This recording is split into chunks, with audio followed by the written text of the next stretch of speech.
Bronx. We are here for Game 7. The Boston Red Sox, the New York Yankees. The winner of this game goes on to the World Series.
Everybody to the Bay State Sports Podcast, episode 20.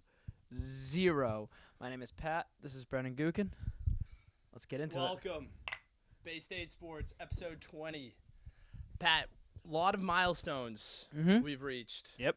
You know, you look at, we started back in October 2021. Yep. We made it all the way around to now June 2023. Yep. We are on 5 different platforms, I believe. Yep. YouTube, Apple Podcasts, Spotify, Odyssey. Let's look at the thing. We got those 4, and then we got TikTok, Instagram, Twitter. Twitter. Our old faithful Gmail account. The old faithful Gmail. You can always find it behind us. Yeah, it's been crazy. We've grown so much. We just hit 50 downloads. We have merch drops out the waz. It's crazy. Yep, we're making it big time. We even got our Bay State Sport beer mugs that we're celebrating with today. Fresh new steins. Welcome one, welcome all to BSP Takeover episode 20. Pat, I think we can start with the biggest narrative of the week. The Boston Celtics. Have acquired Kristaps Porzingis. Yep, they pull in the 7'3" center from Washington, but they gave up a piece. A big piece. A major piece. They gave up Marcus Smart, Danilo Gallinari, and Mike Muscala in a second, I believe. A second-round pick? And a second-round pick for Kristaps Porzingis and 2 first-round picks. Yeah, I mean, if you look at it on paper, great trade. They won the trade. Yeah, by a mile. I mean, essentially, you traded Marcus Smart for Kristaps Porzingis and 2 first-round and you picks. got 2 firsts. Yeah, I mean, that's huge. And granted, we traded back a bunch with the first we had this year, but we'll talk about that in a little bit. Yeah, I want to get into that draft whole shebang in a little bit, but we'll just look at the trade at first. You turn Marcus Smart into Porzingis. I mean, you had a lot of guard depth. It looked like the guards were expendable for this team, and you turn him into not just like a slashing forward, but a shot blocking center Who can shoot with an offensive game. Yeah. Like, he's driving, he's dunking, he's shooting. Yep. He really is a unicorn talent when he's healthy. Absolutely. He dropped 23 points last year. 23 points a game, on 8 rebounds, 8.4 rebounds a night. And he shot, I believe, 45% from the 3. Yeah. So So he really can space it for a Rob Williams better than Al Horford could. It honestly is like if you aged Al down another 10 years back in prime Al Horford. Literally, if Al Horford was 10 years younger, because he's literally 10 years younger than Al Horford. Yeah, and same game. Yes, same exact game, same exact player. Potentially a better ceiling Yeah. than Al Horford. Yeah. I mean, Prime Horford, which is crazy because Prime Horford was ridiculous. Yeah, and like the thing about Porzingis too is Al Horford's 6. I think he's officially listed at like 6'9". He's like he's tall, but he's not that tall. Porzingis is 7'3", KP's 7'3", and with he's like only 27. 27. He has a 7-foot wingspan or something ridiculous. Yeah, I think it's 7'3". Those branches reach. Yeah, you know? yeah, they ain't short. So you build a big three in Boston officially with Jason Tatum. Jaylen Brown's energy is about to shift. Yep. His Supermax extension is coming up. They're going to give it to him. Yeah. They're going to give it to him. They're going to lock him up for $295 over the next 5. They are, and they should give it to him. They should. Yeah. They should. The more you think about it, there's no return you could turn Jaylen Brown into that would be Realistically. The keyword Unless here is you're blowing it realistically. up. Yeah. If you're blowing it up, you get a haul. Well, there is returns, is what I'm saying. Because, like, you could trade Jaylen Brown for, like, Joel Embiid or someone along those lines, but no one's going to do that. Yeah, and I mean, the best return you would get is young players with draft assets, and that's if you're rebuilding. But if you look at the situation they're in right now, they're not rebuilding. They're not in a rebuilding situation. They've made the conference finals 3 years in a row. They make the finals the next year, and then they lose in Game 7 of the ECF the next year. They're on the cusp of bringing it in. They needed a shakeup. It was cold-blooded. Yeah. It was cold-blooded. And Brad Stevens knows what he did. He does. He made a deal with the devil. And, like, at the same time, Brad Stevens didn't take this trade lightly because Chris Forsberg on the Celtics Talk podcast had a one-on-one sit-down with Brad Stevens, and I believe there was a interview on Thursday. Today is Saturday, the 24th. There was an interview on Thursday, and Brad Stevens was borderline in tears. Like, this was not an easy decision to make, but and obviously all the fans, like, you know me, I'm one of the biggest Marcus Smart fans out there. I watch the old Bay State Sports podcast takes on it. But, like, it's really stinks that Marcus Smart's gone, but at the same time, it makes a lot of sense, and I think you got to make the move. The only time I think it's going to be really bad is you're going to see games this year where it's coming down to the wire and you need someone to make that play, and you're going to be sitting watching in front of your TV going, if Marcus Smart was here, he would have made that play, which is the bummer part. But we do have Derek White. We do have Malcolm Brogdon, who I don't want to talk about right now because I'm very angry at him because he took Marcus Smart's spot because the Clippers turned him down because it was supposed to be him, not Marcus Smart. I think Brogdon's still on the block, but we'll get into that I think later. he's on the block too, but yeah, exactly. We'll get into that later. But overall, with this trade, I'm okay with it because of how well we did with it. I don't think you do this deal unless you do this well. You know what I mean? Yeah. Like, I don't think you go out and trade Marcus Smart unless you're getting a absolute haul. Which they turned it into a haul. We literally traded, like, yeah, sure, Gallinari and Muscala were included in that, but Gallinari didn't play a single second, and Muscala played maybe 10. Brad was like, wow, this guy sucks. Never mind. Yeah. No, I mean, it hurts to say it, but Marcus Smart was on the decline last year, and you knew his game wasn't going to age well to begin with. One, he's a point guard that is – once the point guards get north of 30, that's when they start to decline. And then you're talking about Marcus Smart, who is diving, and he doesn't take a single play off. No. You know, he is moving the whole time. He plays defense harder than anybody. His game wasn't going to last long post 32. And there was a window there, and it sucks because I would have loved to hold on to Smart, ship Brogdon out, And good Lord, like that team is just stacked on all assets. But that was the window. This trade happened at 11:35 p.m. Yeah, the Clippers pulled out last second. Excuse me for being on my phone. I'm looking up the official details of the trade.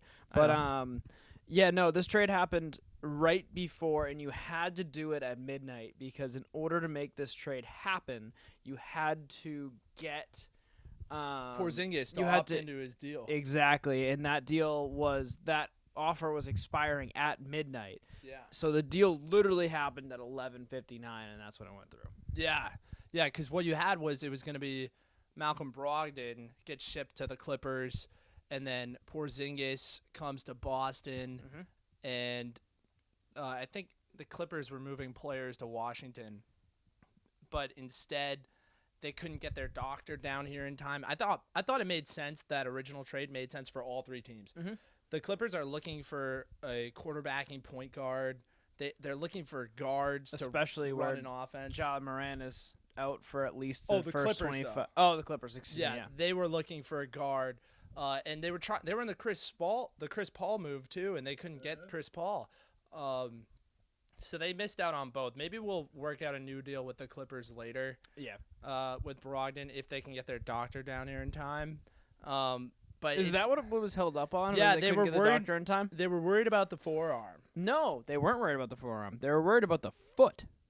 the foot. The foot. I thought it was the forearm. I thought it was too, but reports came out later that they were worried about his foot. I didn't hear anything about That's his foot. wicked random. Like what? Like everyone knows about his forearm. Yeah, that was the whole Like, thing was the he's- forearm. He's got like a torn something or other, and Brad Stevens talked about that too. And Brad Stevens is a GM. He's not going to tell you any important information I on a know. podcast, but he did say that. So take it with a grain of salt. But he did say Malcolm Brogdon needs a couple weeks rest, and then he'll be okay. So during Dude. the offseason, he's going to be resting, and then he'll be ready for the beginning of next season. Do I believe that? No, but continue. Well, the big thing when people look at Brad Stevens, the other GMs, Mhm. they know that he learned under Danny Ainge, Mhm. and Danny Ainge traded Isaiah Thomas, who had no hip left. Mhm. He turned Isaiah Thomas into Kyrie Irving, and Danny Ainge also turned in old man Kevin Garnett and Paul Pierce into Tatum and Brown. And Smart and Rozier, you know. Yeah, I so mean- so people look at the Celtics and they're like, we gotta double check with these guys. Yeah, we gotta. And you know who else he's Oh my learning God, from? it's Andrew Benintendi. It's Benny Oh, Biceps. what up, Benny? Play for the White Sox. We're watching Boston White Sox, in case you were wondering. Keep going. In the Sorry. meantime, but you know who else Brad Stevens is great friends with? Who's that? Bill Belichick. Oh yeah, you're And right. this trade had Bill Belichick written all over it. It did. Like a lot of the stuff Brad Stevens has been doing in the offseason has been screaming Bill Belichick. Oh, it has. Like ruthless, heartless, don't care. It's a business. Yeah. Let's do it. Brad Stevens at the end of the day is not that guy. Brad Stevens at the end of the day, I genuinely think he's a good guy. I've listened to a bunch of his interviews. But yeah, man, when it comes to business, he gets down to business, and you know what? If it needs to get done, it's gonna stink, but it's gonna get done. Well, what Belichick always says is, "I'm gonna do what's best For the team. for the football team. I'm gonna do whatever's best in the best interest of the football team." And Brad Stevens has made a clear point that that's his goal as well. And I was talking about it in my blogs and with people in my corners, and I was thinking, I really think those three, the team needs a shakeup or something, because they're turning into the Colts. Now I know they've been young, Yeah. but honestly, going down 0-3 in that fashion, it just looked so bad. And when the big quote that people draw from Marcus Smart at the end of it, after they lost Game 7, was, "We'll be back. We'll get another shot and all this." And you don't always just get another shot. No. Yeah. You- Like you can't keep looking at it like, oh well, we'll get another shot. We'll next get 'em year. next Let's time." let's go into this game like casually, and that's what it looks like they're doing. They go into Game 7 and they go down. They're like, wow, well, Tatum rolled his ankle, and no one no took one over. showed up, and they shot their 2 worst games, and as a shooting team, and their whole identity is shooting the ball. They had their 2 worst games when the lights got the brightest. Agreed. And Derek White saved them in Game 6, but they crumbled and showed who they were in Game 7, and it really was bad. But Kristaps Porzingis brings so much more. Now your 5 is a shooter. Rob Williams, I've seen him take 1 jump shot, and it was it's like a handful of and times that I've seen in my him take entire life watching him play, like the baseline jumper.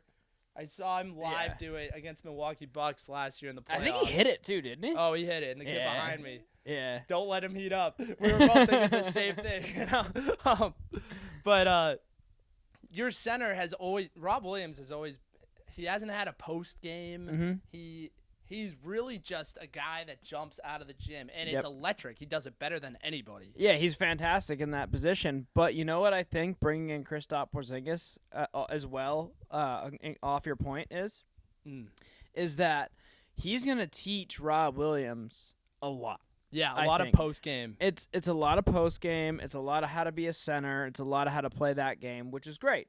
What else he's going to teach him is, you know what's been bothering Kristaps Porzingis his entire career? Injuries. Yeah, staying healthy. So I think he's going to teach Rob Williams a lot about how to stay healthy through a long NBA career. I mean, Rob Williams, 24, 25, somewhere around there? So I think he's around the same age as Jason Rob Tatum. Williams is around 25. Kristaps Porzingis is like 27, but he's been injured for like 90% of his career. So, I mean, like, which, again, is another risk because now you traded Smart, who is bulletproof tank, who literally got hurt in a game and then came back the next game. Yeah. And now you're stuck with Brogdon and Kristaps Porzingis, who are both injury prone. Rob Williams. Rob Williams was injury prone. There's injuries to be worried about. Yeah, and like this offseason should be focused on not getting Building better that at depth. basketball. Yes, building the depth, but player wise, for the players should be focusing on Preserving health. preserving health, getting stronger, doing that the precautionary workouts to strengthen your hamstrings, strengthen your knees, strengthen your shins, like all these things that these guys are hurting constantly. And Rob, his knees, hamstring, ankle, whatever it is. Everything with Rob Williams. There's ways to train strength in these things. So these players in Brogdon, like his elbow, do your rehab, do your QC recovery. Kinetics. Yeah. Get on it. Where'd you go? So, like, there's things these guys should be doing that's not like, I got to shoot from 3 better. The draft pick we just got needs to go out and shoot from 3 better, but we'll talk about him when we get to the draft. Yes. I've Jordan done Walsh, right? I've done quite a bit of research on him so far. Okay, good. Well, not quite a bit. I've watched a bunch of YouTube videos and stuff like that. That's still but research. It's research. But he's an ugly motherfucker. Oh yeah. But anyway, I think the main guys for the Celtics need to focus on this summer. Yeah. Get your rest. Get your relaxation. Tatum and Brown, go out. Go to Cabo. Tatum, bring Deuce out. Yeah. Jalen, go Get right. I don't know what he's gonna do. Maybe some like a charity work in like Dude, Africa. Jalen's gonna be in the pool. Like he's gonna do something, and then like right before the season starts, He'll he's be gonna in be the pool like with his dumbbells. you're gonna see the craziest workout you've ever seen that all you I'm like you saying, never even like, thought about. Work on the left hand, Jalen. Just work on the left hand. Work on the left hand, and the two of you just get in the gym and do like Peyton Pritchard's dribbling drills. Yeah. Like Yeah. get in the gym with Peyton and be like, all right, Peyton. Peyton's gonna be the freaking coach. Yeah, someone needs to get that video of Peyton like dribbling the ball like crazy. You know what video I'm talking about? Dude, get the professor in here. Honestly, that yeah. kid? Yeah. Well, Get him to train them. That Speaking kid's of nuts. YouTube stars, you know who trained Grant Williams to shoot originally? Who is that? This guy named Lethal Shooter. Oh, I've heard of him. Who was Yeah. like I think I've seen his stuff. he blew up because he was like shooting like missed shots on like a milk carton on a telephone pole. And now he's training NBA players how to shoot threes. Like he's got like a ton of that's sick. clients, own gym, like Yeah. whole nine. So like, you don't. I mean, Jason and Jalen don't need to see that guy. They need to go see Pritchard Yeah. and be like, yo, Pritch, what were those weird dribbling drills you were doing in your garage? I think I might need those. Well, speaking of Grant Williams, I think he is another player that's on the block for this team. You're looking at Malcolm Brogdon. I think he's on the block. I think Grant- Malcolm Brogdon's on the block just because of his salary, but continue. Yeah, well, I think you have, in order to gain flexibility, you have to get rid of Brogdon. I think. Especially with the new collective making bargaining 22. agreement. 22 over. He has 2 years left on his contract. So, like, now's when you trade him. Yeah. And, yeah. Especially after 6th man of the year. Yeah. Now, this whole injury thing is really annoying me because you could be selling high on Brogdon. Mm-hmm. But for some reason, it's dipping. Whatever. We'll figure it out. We'll It's Brad figure it out. Stevens' job to figure it out. Grant Williams and Peyton Pritchard, 2 other disgruntled players that want more of a role. They would find more of a role on a worse team like Indiana Pacers or San Antonio Spurs. I don't even know if the San Antonio Spurs want him. I They got Wemby. They're good. They got Wemby. Yeah, you know who wants Grant Williams is the Orlando Magic. The Orlando Magic have been clawing to get him. I mean, it makes sense if you and- think about their roster. It's a whole bunch of just, like, soft guys. They have a lot of guards. Tall, and- soft guard-like players. I mean, Yeah. they're 1 through 5 play like guards. Yeah. So Grant Williams would bring that perfect amount of grit and toughness to that team. Like yeah, Marcus Smart. Honestly, Marcus Smart in the Grizzlies, he's going to have a career season next year. yeah, Marcus. He's going to be fantastic on that team because he doesn't have to worry about shooting because he has all these other guys around him that can, and he has Ja flying to the rim from the three-point line. So, like, just lob it up to Ja if he ever comes back from shooting guns and waving them around on Instagram Live like a moron. I know. We'll get into Jack Jones. Oh, yeah, that's next. But yeah, with Marcus Smart in Memphis, they have been clamoring to get a Marcus Smart from the Celtics. I've heard this. The Memphis Grizzlies have been trying for years. It's been a couple years now. I think to it's been like get 2 or 3 years. Marcus Smart. Yeah. And that's why they gave a haul. Yeah, They threw in 2 firsts. Is huge, especially from that team. Yeah. And yeah, the Celtics, the big thing that I wanted to get into before was they gave up the intangibles, which hurts. Yeah. But also a new voice helps. Yeah. But if the Celtics get rid of Grant Williams as well, and I think they will because a lot of the Jays, Jason likes him. Jalen's kind of sick of him. Yeah, I remember the I think they're post-game both kind of presser. sick of him. I remember the post-game presser. Jaylen Brown says, next question regarding the Grant Williams, Jimmy Butler headbutt thing. Yeah. Jalen's pretty done with him. Yeah. I mean, he's a good player. We don't have Spencer on, thankfully. Yeah, Spencer would be crying next to us. Because I think they could try to turn him into more players that they could use, but they need to keep the intensity. Yeah. Because I don't know if Tatum and Brown can bring that. I think they can. I know Tatum can. I don't know about Brown. You know what I'm Brown's intrigued to see? soft-spoken. I think Brown's got a little bit more of that. Like, I mean, they call each other Fire and Ice, and when that first started, is that Gonzo? That's Gonzo. See you never, ball. Tristan Cassis with another home run. Good work, boy. Cassis is turning it around. Yeah, Cassis is having a good season. We'll get to him in a little bit. But Go ahead. But I want to get into Cassis, but later. we'll get into Cassis. I'll remind you. But yeah, no, I think with Marcus Smart being gone, who was the voice of the team, I think with Grant Williams being gone, who is a very vocal player, I wouldn't call him the voice of the team, but I'd call him a very vocal player. I think without those guys in the locker room, you might have a little bit of a benefit on your team. And I know that sounds kind of crazy to say, but I think a lot of the times with Joe being such a new coach, I mean, we've talked about this, with Joe being such a new coach, him and Marcus would just butt heads all the time. Yeah. And, it's Joe couldn't go up to Marcus and say, hey, man, you listen to me. I'm the coach. You do what I tell you to do. I mean, Marcus was subbing himself in for different guys different than what Joe wanted him to sub in for. And he called out the head coach. Yeah, and the head coach never called him out. Like, Joe would never call Marcus Smart out. That's, just not who Joe is, and that's not what he does. But Marcus called Joe out all the time. And, I mean, he's called out the Jays, too. So it's It's just I think Marcus, he has the best interest of the team in Absolutely. his mind. I mean, Yep. I was calling out the coach, Oh yeah. and that's what I do. Like when I see Yeah. something wrong, I say it. Yeah, that's our job. And Marcus does the same thing. His role grew as the Celtics built him up. Yeah. In the beginning, I mean, Marcus Smart, right? He was a 6th round pick. Yep. No, he's a first round pick.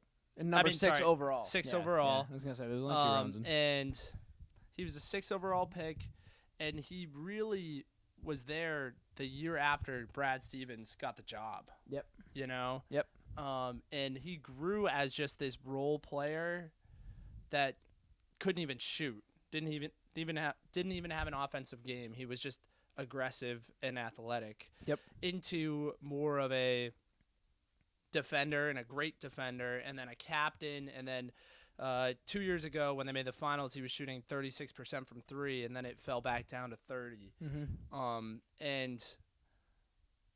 And his role grew all the way to becoming the heart and soul of the team. And this is why we love him, by the way. Yeah, Yeah. we do. We love him. Yeah. We grew with him, and at the end of the day, the Boston Celtics, they gave him away in a critical offseason. This was a critical offseason. They had to make a change. Next year we have to win. And I think they're going to win it. I think this. If you look at Derek White, I think we have a fantastic chance, especially if Brad Stevens continues to make progress. if you keep these 5 healthy, Derek White, Jaylen Brown, Jason Tatum, Robert Williams, and Kristaps Porzingis, if they're healthy in the playoffs, those are 3 bona fide all-stars, 2 fringe. They're just an unstoppable force on both ends. The drop coverage with Kristaps Porzingis protecting the rim. Robert Williams is a help guy Yeah, who can off jump the out rim. of the gym. He can jump out of the gym. That no one's scoring in the paint because Tatum's your 3 all of a sudden. Yeah. And Robert Williams is your 4. Yeah. So there's I would say Kristaps are 4. Rob's the or you run Rob's the KP 5. at the 4. Yeah. Yeah. I mean, it doesn't matter. It's Either positionless way, basketball, but one of them's the help, one of them's the primary drop, and then your perimeter defenders are Derek White, who is all defense, second team, led guards and blocks. You have Jaylen Brown, who when he's right, he is an incredible defender with length, can guard guards perfectly on the perimeter. Yep. And Tatum can guard everyone. yeah. Jason Tatum is a special talent. He's a top 5 player in the league. You know what I was thinking about the other day? You know what one of your lineups could be? You could have Wait, Yeah, go for Go. it. No, you go. Alright, cool. You could have Rob Williams at the 5. I know what you're talking. I Al literally Horford, thought of this. Al Horford at the 4. Kristaps I Porzingis thought of all of at the 3. Jason Tatum at the 2, and Derek White at the 1. But JB Now- at the 1. JB at the 1. Yeah, you could do either or. Who's the weak point in that situation?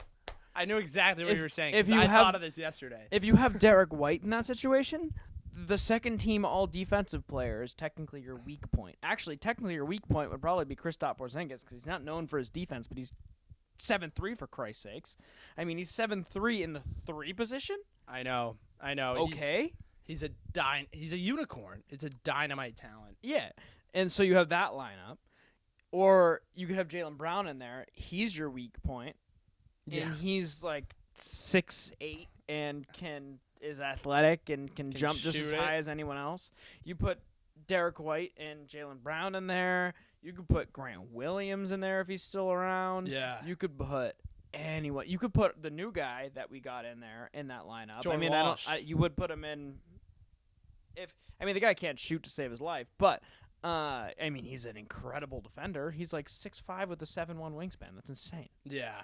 So you have options. You do. And really, I think what Brad Stevens doing with this Kristaps Porzingis trade is okay, yeah, Marcus Smart was one of the dogs. He defensive player of the year last year, crazy defensive talent.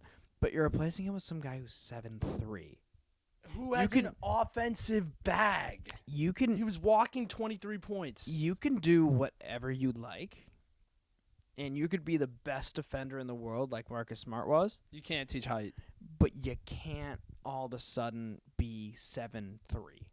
Yeah. It's hard to score on someone taller than you. Trust me, I know this from experience. It's harder to score on someone taller than you, and when you're taller than someone, it's easier to score on someone because you can shoot over them. Oh, yeah. There's a lot of people that Kristaps Porzingis can shoot over because And- he's 7'3". That's so tall. my last point to the Porzingis disbelievers is you look at when he was drafted. That's where they point to first, the New York Knicks. He was expected to be the savior of the Knicks, and they didn't even want him in that draft. No. And he was getting booed on the draft stage, and there was so much pressure mounting because there was a terrible situation in New York, and Still is. it still is. They're getting better. They're getting better. But Porzingis was supposed to be the savior for them at like 19 years old. Mhm. So that's an insane amount of pressure. So Oh, he yeah. gets out of there. He ends up in Dallas. He's the number 2 option now. And that team doesn't play a lick of defense. It's No. all on him. You've Yeah. got like Luka hogging the ball the whole time. Porzingis wasn't about that. There was no distribution. It was Luka drops 45 a night Yeah. and shoots 46% from 3, and that's about it. Yeah. So Porzingis didn't want to be a part of that. He ends up in Washington, Played great in Washington. and he played great in Washington. He played 65 games. Mhm. He averaged 23 points a night, 8.5 rebounds. He was a great player for them. and that team's a very similar team to Boston. Yeah, there's a lot of spacing going on. They're in like Washington. a not as good Boston. Yeah, they're like Boston, but they can't even turn on defense. It No. doesn't exist. No, they Whereas the can't. Celtics can turn it on and become the best team in the league, but it's hard to do that sometimes. Yeah, the whole mental thing gets in the way because, winning is hard. Yeah. Anyways, do you want to move on then? Yeah, you want to go Patriots, you want to go Red Sox? I think we can get into these guys over here. All right, let's get into these Red Sox as they score another home run. We're looking at Actually, they lose another home run. Oops. the Red Sox. Oh, yep, they give up one. Back Josh to tied Winkowski. 3-3. These stupid fireworks in Chicago. Yeah, they're kind of annoying. I hate them. I think the strobe lights are so much cooler in Fenway Park. Although, if fireworks started going off on Fenway Park, I'd be pretty stoked. Yeah, but we red, do white, and both? blue. I want like American flags. Just do like In the the ones sky. that are just like streams of fire straight up over like the Yes. Fenway sign, over the monster in the back of the monster. We could just, that'd be sick. Dude, that monster robbed David Ortiz of probably 300 plus home runs. Oh, 100%. Yeah. But let's look into the Red Sox. Anywho. So the big thing with the Red Sox was they just went on a huge 8-game win streak once again. Mhm. Their first in a long time. The sky was falling for this club. Mm-hmm. After that 8-game win streak, it turned into a round. You had this stretch where they went they won 7 of their last 30 games. It was a total downfall. Mhm. And you had key guys not contributing the way they could. You're looking at Rafi Devers. I mean, he just got his big contract, and he still crushes the ball. Yeah. He gets so many RBIs, but his batting average really dropped over the year. Yeah. And His fielding kind of dropped a little bit, too.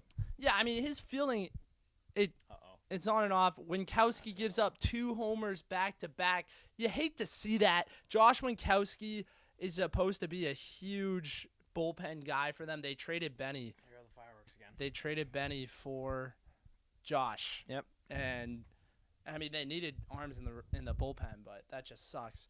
But really, you're looking at Corey Kluber. They move him to the bullpen. That helps because he was a walking loss every time he started. Yeah, he stinks. And he still stinks in the bullpen. I'm not gonna lie. Yeah. I tried to make it better in my recaps, but Yeah, he's bad. it's not happening. And then you're looking at who else was bad in there. Josh Winkowski and Nick Pivetta. He really suffered as a starter as well. He's just losing some stuff. Yeah. He's- Pavetta's getting better. He's doing better in the pen. Yeah. He's doing fine in the pen. Yeah. The big thing for the Red Sox, as we watched them blow this game to the Chicago White Sox, Nah, it's only the bottom of the 6th. We got time. We're down by 1 run. Anyway, continue. is the trade deadline, Yes. August 1st. Yep. And it's whether the Red Sox are going to be buyers or sellers at the deadline. Currently, I believe you're 2 games over 500. You're a game out of the wild card. If you get that 3rd slot in the wild card, you're going to play Minnesota in the first round. And I'm not going to lie, you had that one really bad stinker when Brandon Walter was pitching, it was David Hamilton's first game and Brandon Walter's first game. And Walter, he's like a weird, I mean, you need lefties. You need lefties on your team. I think you have to add at the deadline. You're going to be a buyer because Chaim Bloom cannot afford to have a 4th losing season in 5 years where he doesn't make the playoffs. He's the last place team in the AL East. That's 4-5. That's terrible. That's no bueno. And the city was enraged at Winter Weekend last year. Yeah. I wish I was there. I know. We're going next year. I'm getting a picture with Brian Bayo.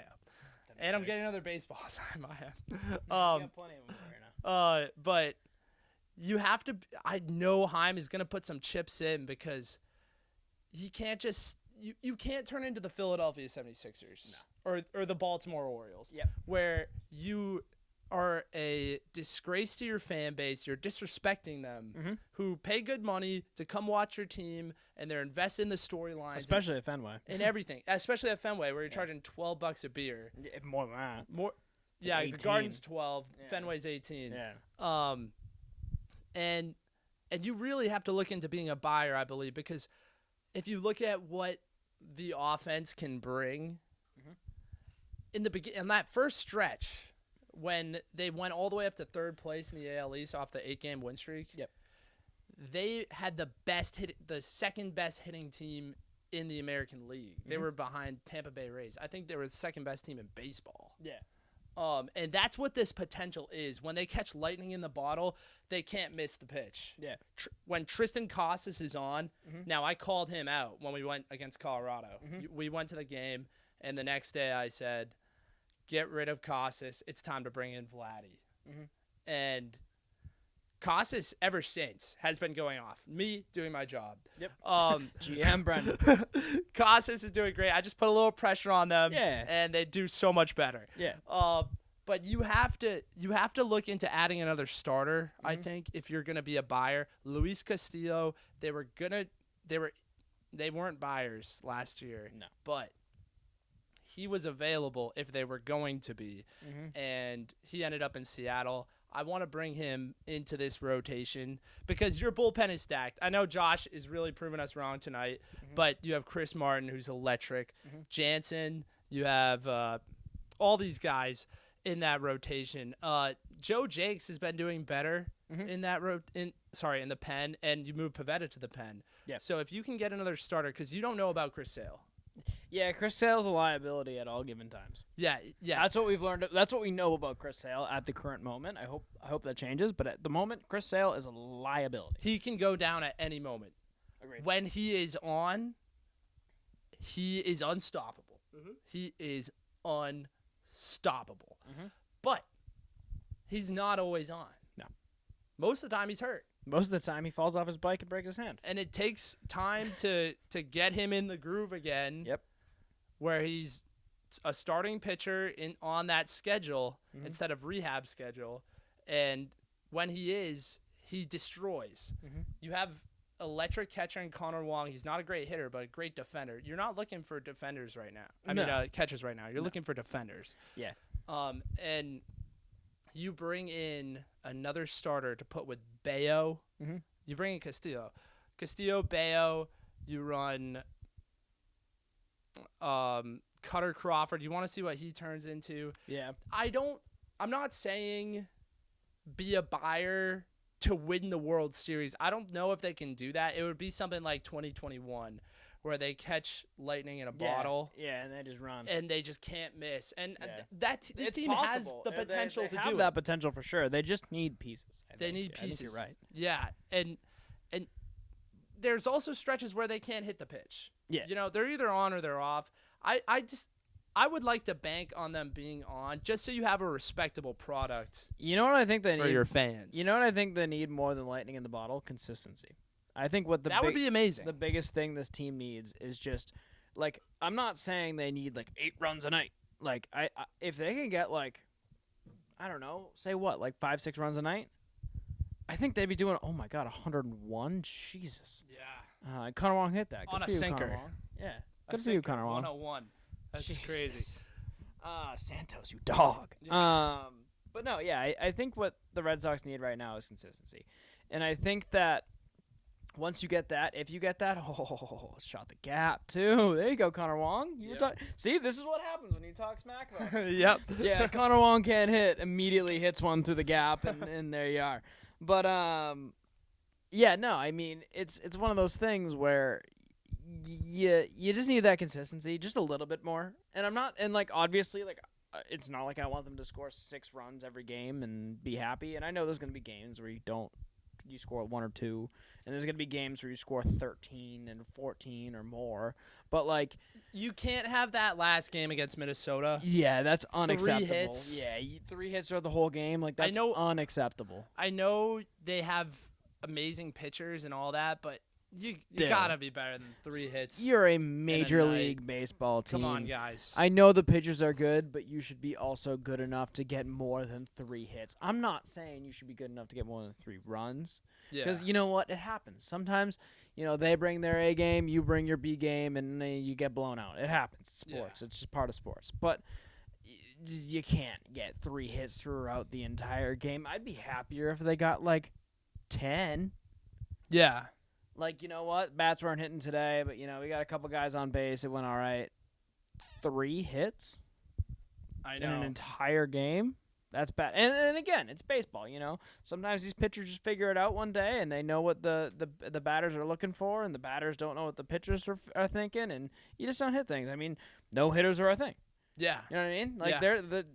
you're in the Hall of Fame instantly. It doesn't happen often, but no hitters are a thing. So, I'm not concerned about it, but at the same time, if that becomes a habit and you see it more than once or twice a season, you start getting concerned. Yeah. And it still shouldn't happen. And we've been Cassis gets hit in the ankle with a ball. That sucks. That's Durant. But anyway, yeah, no, I think like I was saying to wrap up my point, I think Red Sox need a little more consistency, and I think that they need to not get double plays. No, I gotcha. I get consistency. I just when someone, and I'm gonna talk about this a lot when we talk about Jack Jones, when someone shows you who they are, believe them. Yeah, agreed. That's what this team is. They're either on or they're off, and when they're on, they're beautiful, and when they're off, they're terrible. So that's how I look at this team right now. I think you could use more lefties in your pen and your rotation. They're hard to come by sometimes. Oh, he was safe. Durant, it's Durant. He's the second fastest player in the league. Safe. Watch this. Yeah. He's safe. He He's beat it. safe. Watch the ball hit the glove. It's way after. Yeah, that's way after. He's safe. Yeah. Anyway. I think you have to just decide what you're gonna do, whether you feel they can do damage. And when Casas and Durant are hitting the ball, they're an unstoppable team. It's really on them. Yeah. I think when you look at Rafi Devers, I brought him up first. You want him to be the superstar to carry your team. David Ortiz was talking about this. There's no protection in the lineup for Rafi Devers. None. They used to have Xander Bogaerts who could hit for power, so you couldn't really pitch around Devers. Yeah. Because you'd have to look at Bogaerts behind him. Yeah. And all of a sudden there's more power. You had JD Martinez in his prime.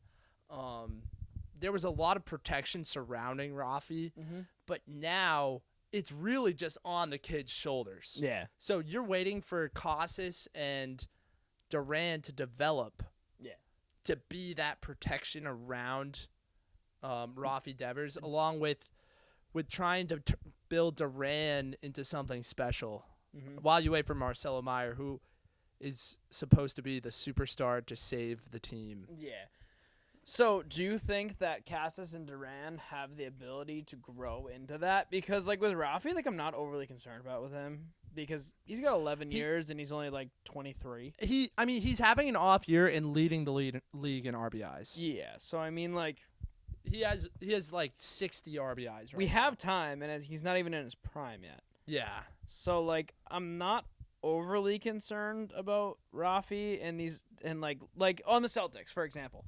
The Celtics, we don't have time for Jason Tatum, guys to grow You into can't waste Jason and prime Jalen. anymore. So you can't waste any more time. Yeah. Baseball's a little different. Prime lasts a lot longer in baseball.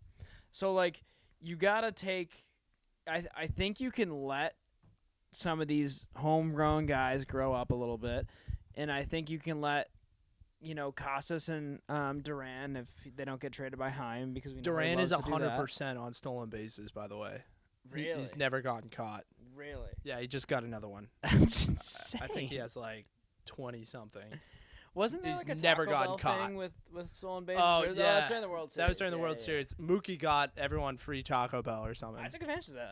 That was the I second. never got to do that. That was but the second time I've ever had Taco Bell. that was in 2018. I missed Mookie. But I miss that guy too, but it's okay. We're rebuilding. we are. So in all, Red Sox at the deadline. Buyers, sellers. You're going with sellers. No, buyers. Excuse me. You're going with buyers.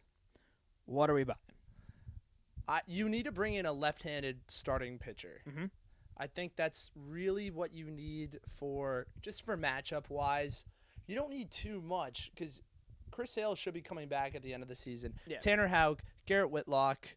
You have honestly Brian Bayo, who we never even talked about, He's been fantastic lately. is your ace in the rotation. I'm Yep. sorry, Chris Sale, if you had more time, you would be the ace. You're unstoppable. But Brian Bayo in year 2, Absolutely destroyed the Yankees. it wasn't even close. No. And then he destroyed the White Sox yesterday. Yeah. He's feasting on people. I'm telling you, you have to take care of that extension now. Yeah. Yeah. You Get him under contract. Lock him up, Yeah. pay him respect, and pay him Hey, Heim, you listening? now. Do what he says. If business is really blooming, you're paying Bayo right now. Or if business is blooming, you're not paying. Or if the business is shirt blo- works perfect. The shirt works on both sides of the coin. You've seen it if you're a Bay State sports local, Oh, anyway. You get a lefty to go in that rotation with Whitlock, Bayo, Sale, and Houck. It really serves as a good Pavetta replacement because, I mean, you have Joe Jakes in there. You have Chris Murphy, who's really developing into a good pitcher. I love what I'm seeing with him. He's a young kid, and he's a good young lefty. Brandon Walter, I'm not as sold on. That game was a lot like the Dermody game, like a throwaway last game of the series. We're just throwing the game away. I don't understand the management of this team sometimes. It really, like, every game counts as a game.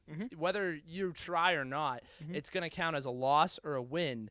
And they they didn't even try in this game. I mean, we're going to have to wait and see. Trevor Story's coming back.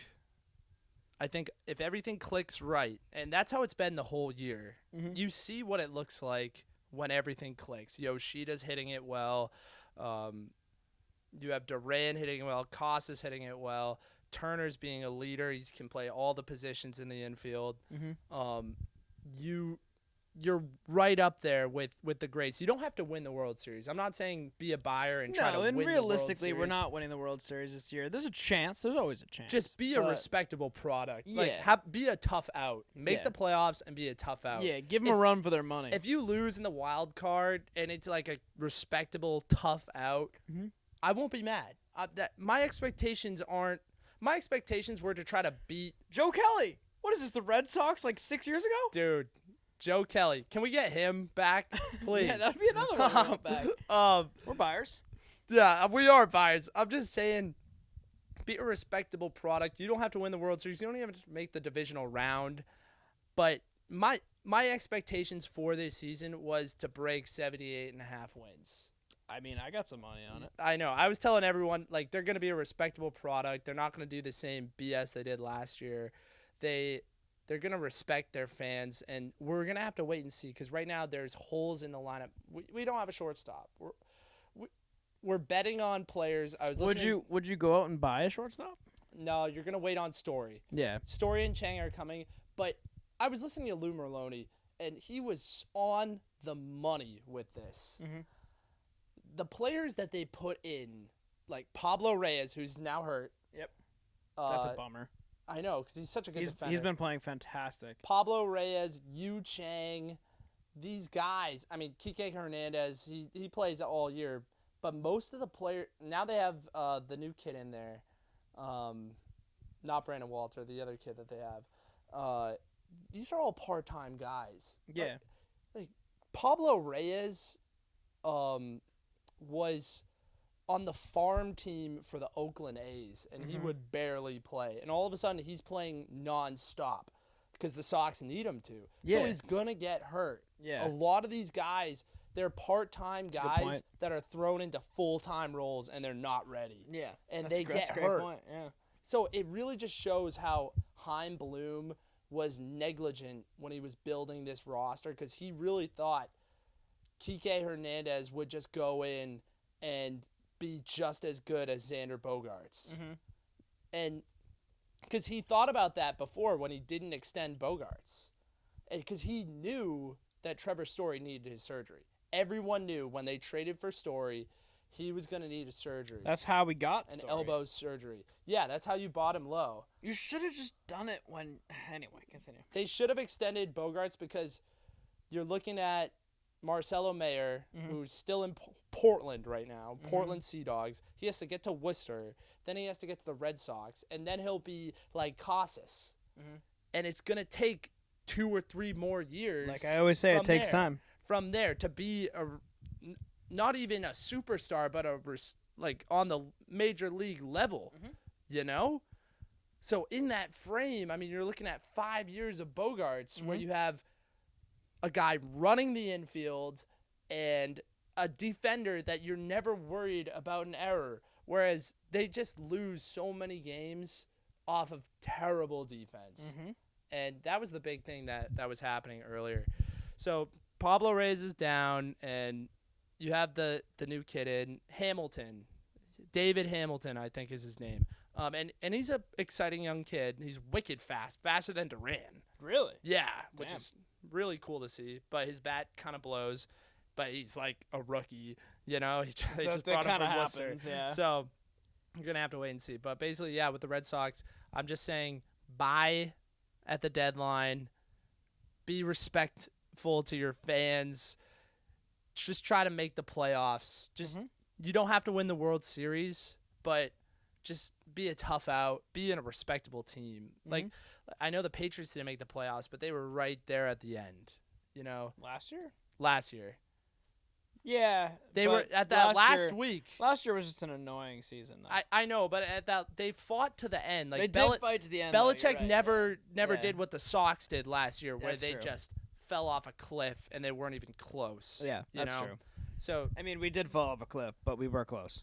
yeah, but it was early, and the Patriots stayed in. Like I have a lot of respect for Bill Belichick and the New England Patriots.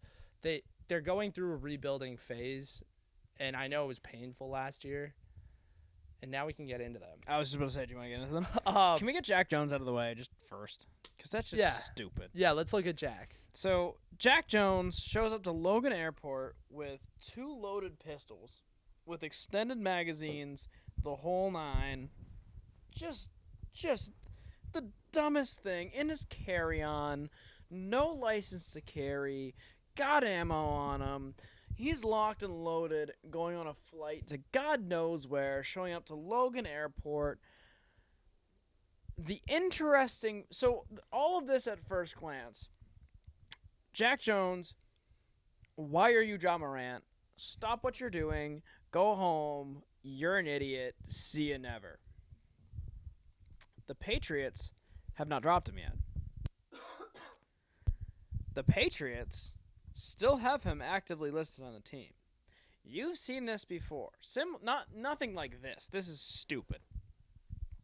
At face value, this is one of the dumbest things I've ever seen besides John Morant. This might be dumber than John Morant. Maybe.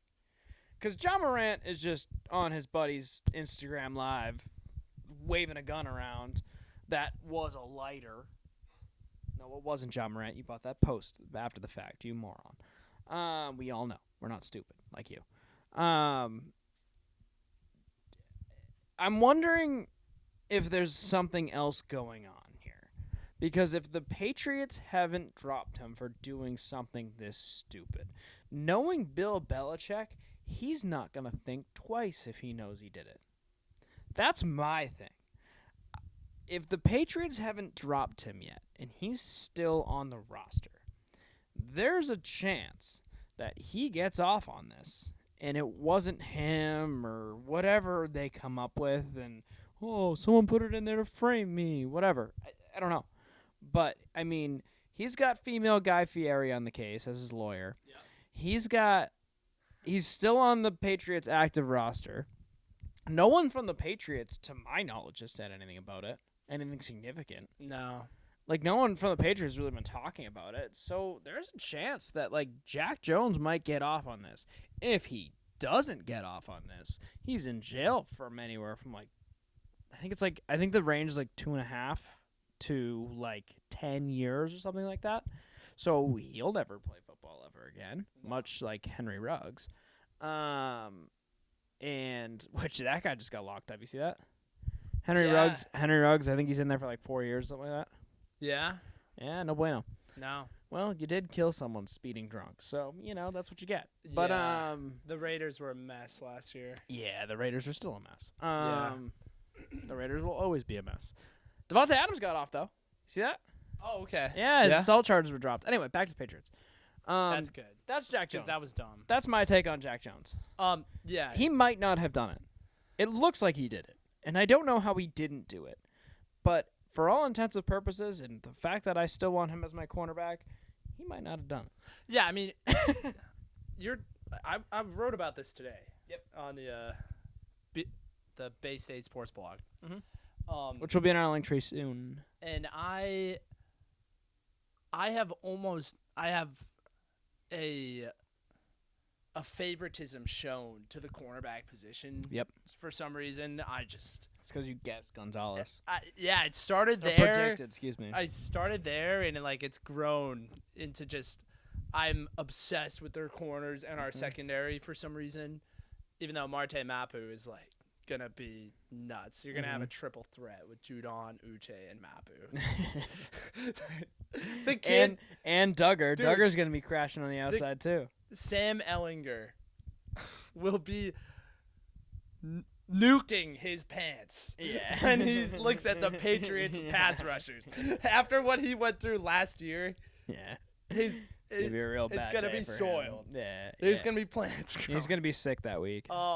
Yes. He's gonna be like, "Oh, coach, I have COVID. Here's my negative result. My positive result." Looking at the roster, is Josh Uche, Matthew Judon, Marte Mapu, Kyle Duggar. Coach, I don't know if I can play Coach, tonight.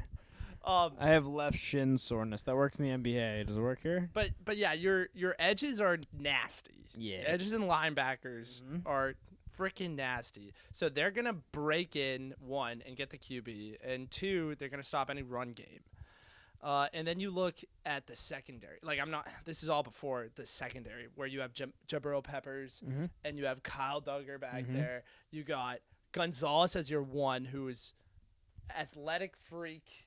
He's got length, speed, IQ. He can lock. He's a lockdown corner. He's been looking real good during training camp too. That puts Jack Jones, who is lethal, Yeah. as your two, as your CB2, who was playing the one before. Jack Jones certainly is lethal. Marcus Jones. Oh, yeah, I know. That's why I said that. Sorry, continue. And then you put Marcus Jones as that third corner, as a slot guy. Yeah, and as your running back, and as your receiver, and as your special teams guy. The guy just does everything. Utility all three ways. I love that. He's one of my favorite players right now. All three sides of the ball.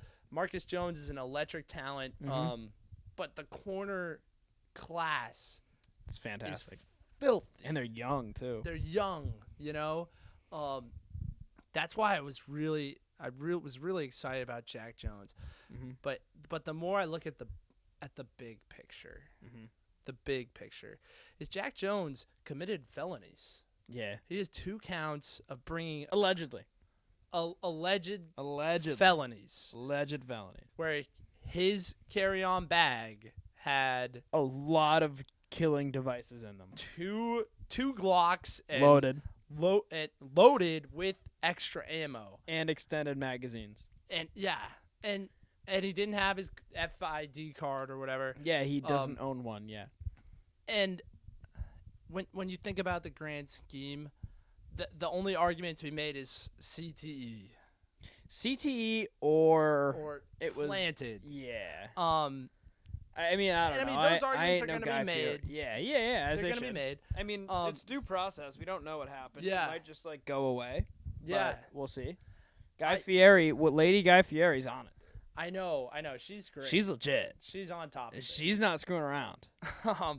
But I think when you look at what Belichick is trying to turn around, it's not just Belichick, it's Kraft too. They're trying to get back to the Patriot way. Yep.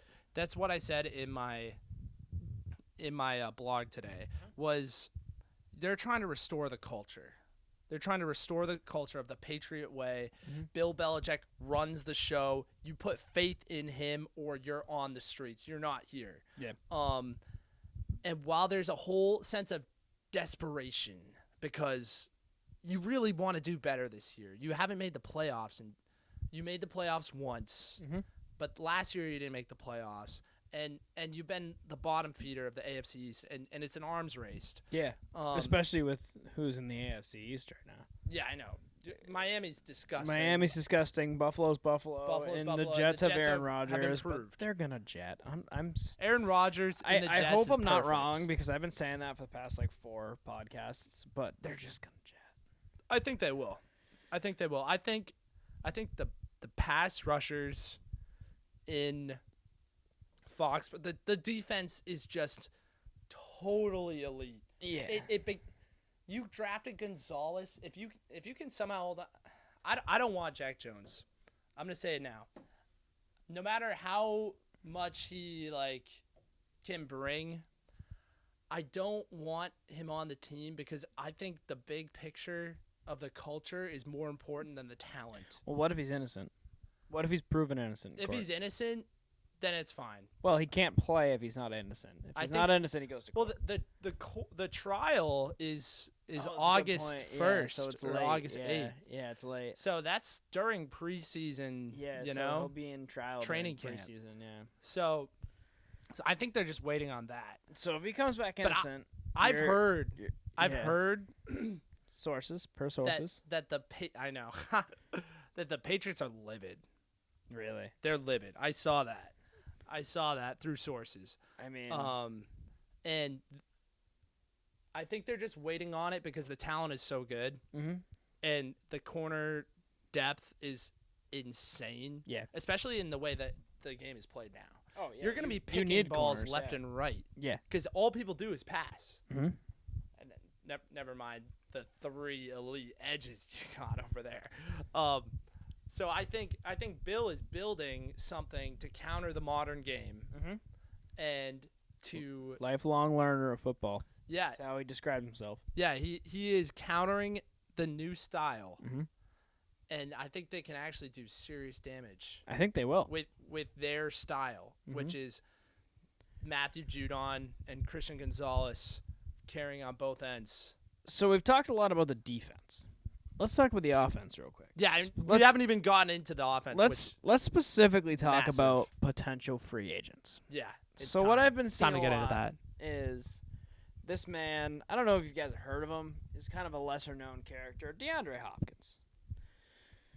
DeAndre Hopkins is probably one of the best receivers in the NFL right now. What would you say, like top 5?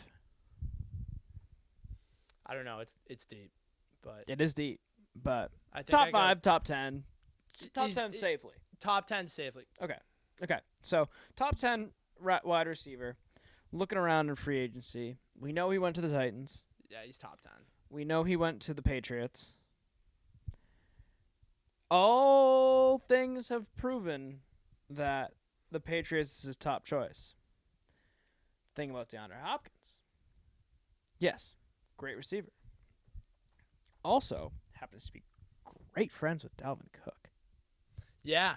who is also a free agent. Yeah. Dalvin Cook would pair, in my opinion. Our friends who will be on the podcast eventually Episode 21. would not agree with me. And some of our viewers may not agree with me either.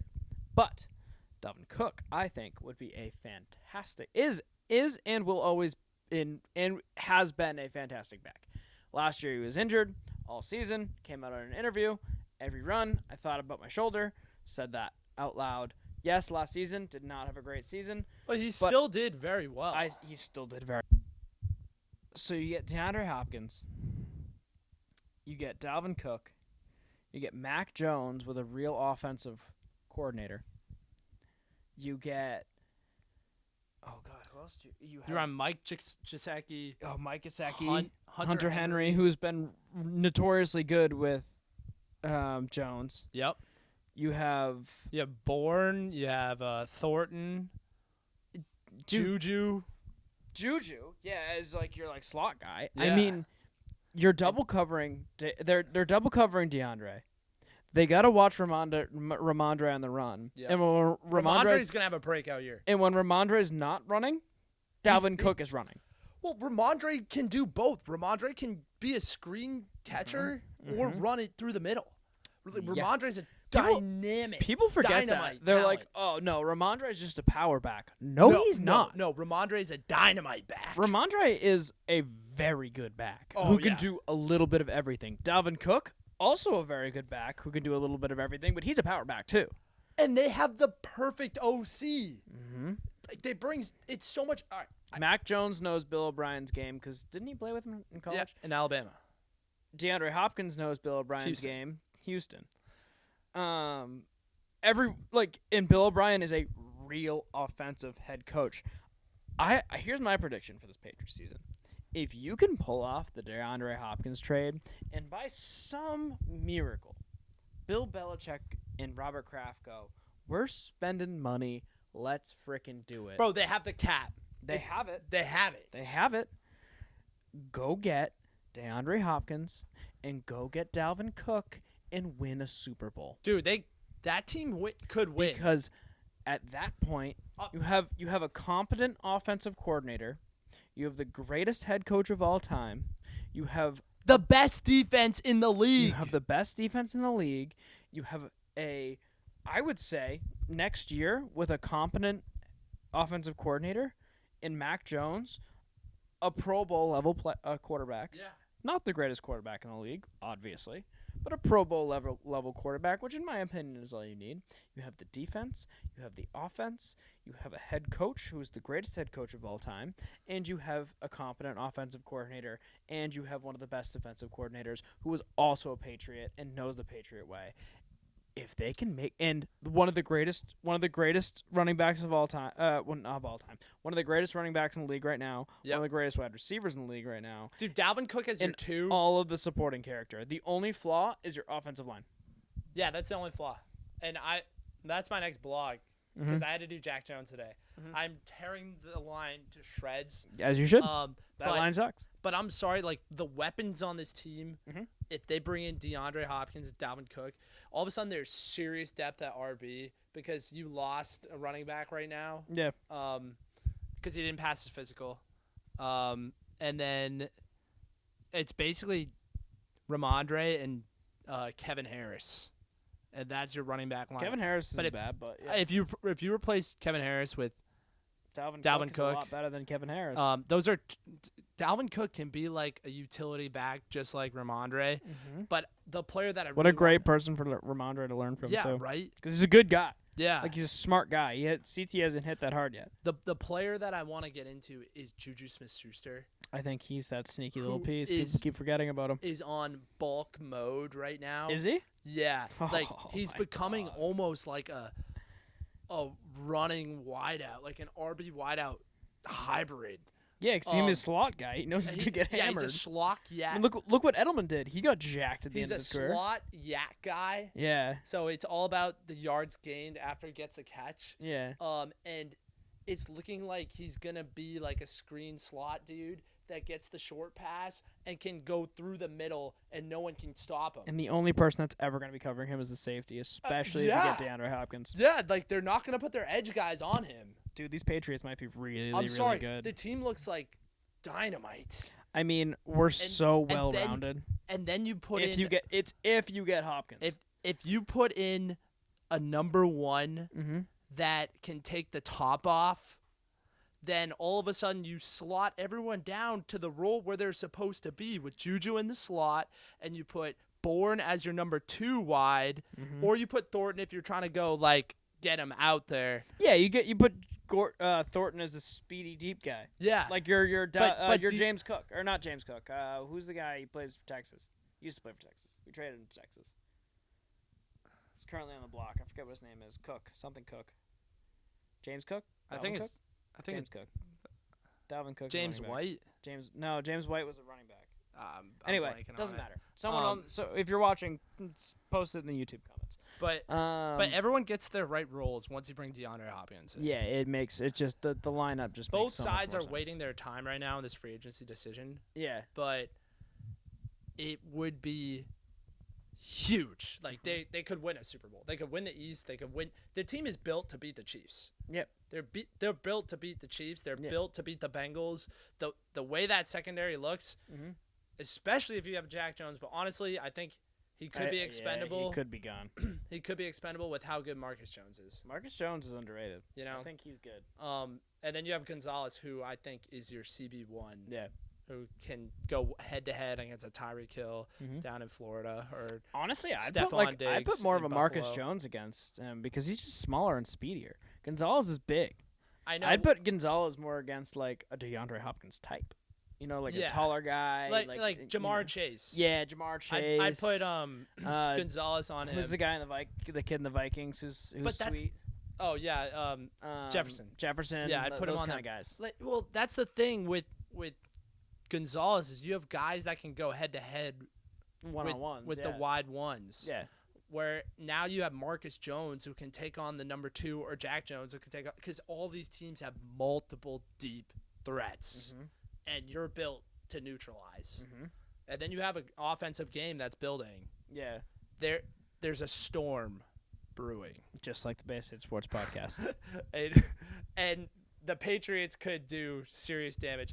I think we can go into our final team, the Boston Bruins. Yeah, not much to talk about here. Salary cap going down, I believe. Yeah, and basically we're on Bruins watch. Yeah. They had the big week was was Jack Jones 2 weeks ago for the Patriots, and then it was the Celtics this week with Marcus Smart.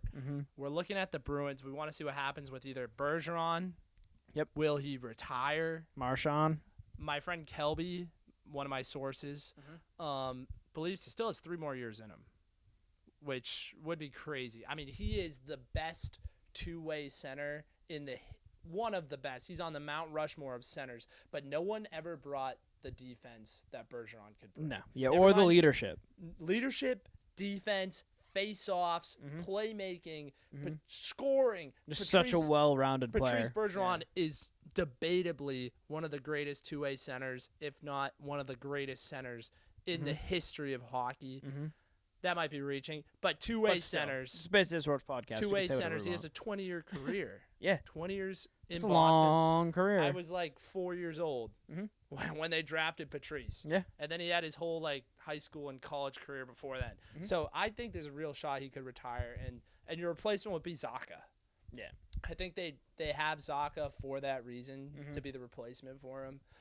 David Krejci's another one. You're waiting to see what happens with him, whether he retires. He's been here for a long time. Marchand, he's been here for a long time. And then I think with the goalies, one of them is going. Yeah, I agree. Whether they keep the Vezina or they ship the Vezina. Yeah. One of them is going. Personally, I say Jeremy Swayman would have been the Vezina with a stacked team like this. So I think Linus Ullmark should be on the block, sell high, bring in a young center to put behind Zacha. I agree. You know? That's a great take. A young center, and then maybe you bring in a goalie in free agency or something along those lines. Dude, it's harder to find centers than goalies. Goalies are almost like a running back where they can anyone could heat up and become unstoppable. Yeah, they could be good. Yeah. And that's a great comparison too, because like goalies too at the same time, like and like you can get like a serviceable running back that will do as long as the rest of your team is good, and that's pretty much the same thing as goalies. But when you have a nasty one, you build around the nasty one. Yeah, and you can sell high on this guy, and I think Swayman could supplement. And next Swayman's year. good too. I think Swayman's nasty. And if you bring in like a pretty good free agent, Yeah, that will play in Ullmark's or behind Swayman, yeah. and you play him against some crap team.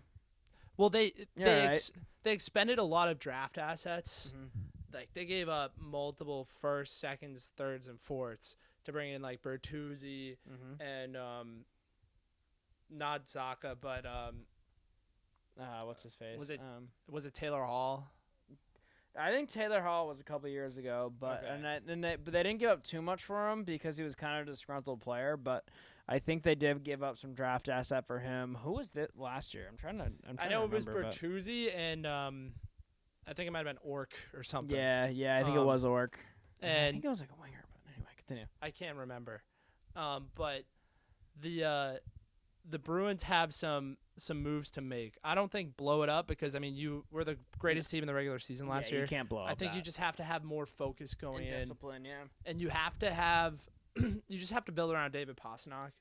David Pastrnak, Taylor Hall. Is him, yeah. Taylor Hall's really good, too. Taylor Hall and probably Pablo Zacha if you lose Bergeron. We'll have to wait and see with the Boston Bruins. Pretty short segment on them. We're waiting to hear more. Yeah, not much going on with them. About what they're going to do in the offseason. More to come. We'll let you know when something exciting happens. More to come. Patrick, it's been a great pod. As always. Episode 20. In the books. Thank you all for listening. See you in the next one, hopefully coming within the week or two. Yeah. And if you want to hear more, let us know. We'll be around. Thank you so much. Thanks so much for watching. Episode 20 of the Bay State Sports Podcast. Have a great night.